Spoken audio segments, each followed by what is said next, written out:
Ok, sinabing ko na 1 juli,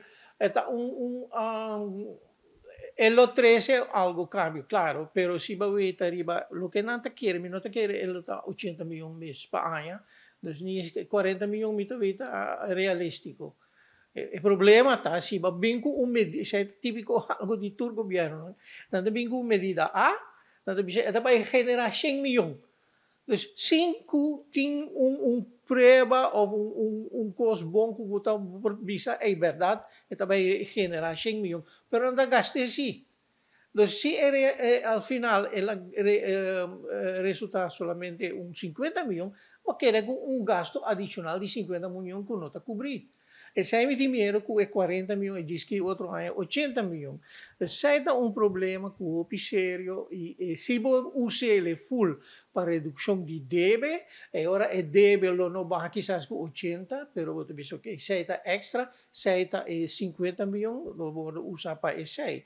Pero o impacto riba economia, em princípio, riba preço.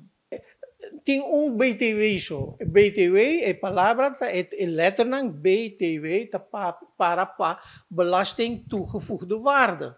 En na Engels dan heb je VAT, Value Added Tax, que a vertaling die belasting toegevoegde waarde. Não tem soorten die belasting, não tem vereenvoudigde of uns complicar. Pero al final, turta é mes cos.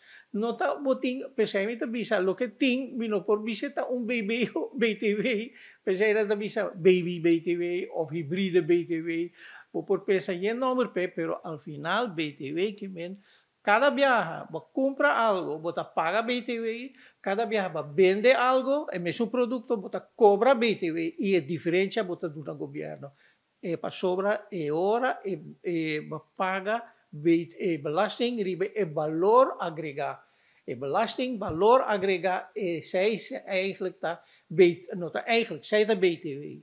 Pero nada de lo que tinha agora aqui, está soort de sistema mais estranho mesmo.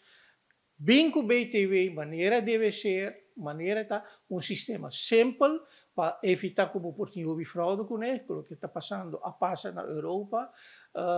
O que você tem é sistema que você precisa cas bases, se você cobra BTW e paga BTW, a diferença você do governo. Se acaso cobra menos que paga na BTW, bueno, por baixo que o governo dá uma placa back, o governo lo meste bisabo verrekenen in futuro.